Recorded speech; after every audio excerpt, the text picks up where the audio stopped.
कांग्रेस के पूर्व राष्ट्रीय अध्यक्ष राहुल गांधी के संसद से सदस्यता समाप्त करने के बाद से ही कांग्रेस देश भर में आक्रामक हो गई है, जो केंद्र की भाजपा सरकार पर खासे जुबानी हमले बोल रही है, जिसको लेकर राजस्थान के बारा में भी कांग्रेस के जिला प्रभारी राजेंद्र यादव ने रविवार को कांग्रेस कार्यालय पर प्रेस वार्ता की, जिसमें जिला प्रमुख उर्मिला जैन भाया, विधायक पानाचंद मेघवाल, 12 कांग्रेस जिला अध्यक्ष रामचरण मीणा आदि वरिष्ठ कार्यकर्ता मौजूद रहे, जिन्होंने केंद्र की भाजपा सरकार पर लोकतंत्र का गला घोटने का आरोप लगाया। इस अवसर पर पदाधिकारियों ने कहा कि राहुल गांधी संसद में सबूत देकर जो मीडिया रिपोर्ट से उन्होंने निकाला, अडानी और नरेंद्र मोदी के रिश्ते के बारे में डिटेल में बोले। कहा कि रिश्ता नया नहीं है, रिश्ता पुराना है। जब नरेंद्र मोदी गुजरात के मुख्यमंत्री बने थे तब से ही रिश्ता है और उनके बहुत सारे पब्लिक सबूत है। हवाई जहाज की उन्होंने फोटो दिखाई, नरेंद्र मोदी बड़े कंफर्ट में बैठे हुए थे, अपने दोस्त अपने मित्र के साथ ये पार्लियामेंट में दिखे और ये सवाल उन्होंने पूछा, जिस पर लोकतंत्र का गला घोटते हुए राहुल गांधी की संसद से सदस्यता समाप्त करने का आरोप लगाया। कांग्रेस के जिला प्रभारी राजेंद्र यादव आक्रामक दिखे, उन्होंने कोर्ट के फैसले को दबाव में आकर देना बतलाया। भारत से वीरेंद्र सिंह की रिपोर्ट। बिल्कुल ये सही है। मैं सबसे पूछना चाहूंगी कि जब भारत जोड़ो यात्रा कन्याकुमारी से कश्मीर तक निकली, उस बीच में हमारे जनप्रिय नेता राहुल जी गांधी का एक ही मोटो था कि जो भारत के अंदर नफरत फैली हुई है, हिंसा का फैली हुई है, अराजकता का माहौल है, युवाओं को रोजगार नहीं मिल रहा है, चारों तरफ त्राई त्राई उन्होंने देखी, छोटी से लगा करके बड़े लोगों से बीच बीच में मिलकर के उन्होंने बात की, तो उन सब मुद्दों को उनका उठाना क्या गुनाह है? अगर संसद में खड़े होकर के कोई बात अगर वो बोलते हैं तो उनका जवाब देना चाहिए। क्या कोई मुद्दा उठाना उनका गुनाह है?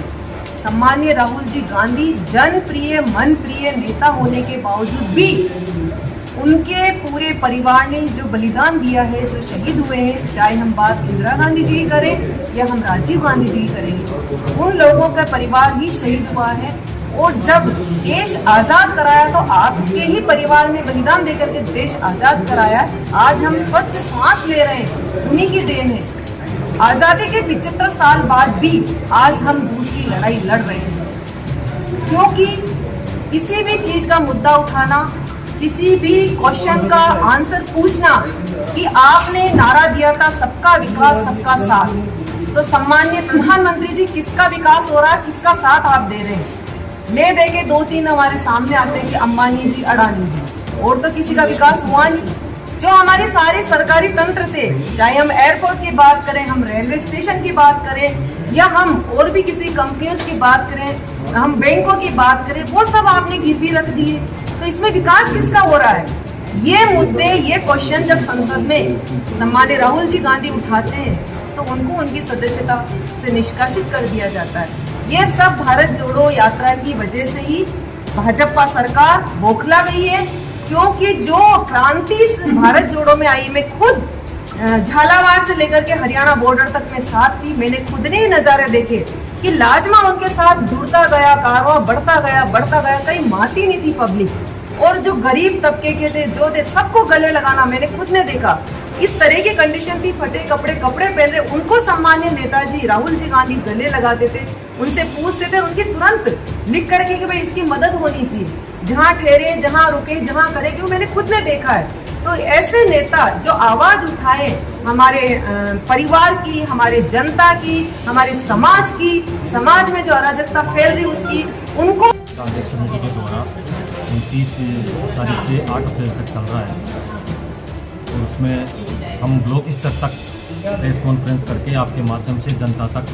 जो लोकतंत्र का हनन हो रहा है, एक व्यवस्थापूर्ण कार्रवाई हमारे राहुल जी के खिलाफ की जा रही है, उसको लेकर आपके माध्यम से जनता के सामने जा रहे हैं। क्या कुछ लगता है आपको कि सरकार की एक साजिश थी भाजपा की और जो आरोप लगा रही जिस तरह के आप? बिल्कुल साजिश थी। जो आदमी कोलार कर्नाटक में 2019 में जो एक भाषण दिया गया, राजनीतिक मंच पर एक भाषण दिया गया था, उस मंच पर नीरव मोदी,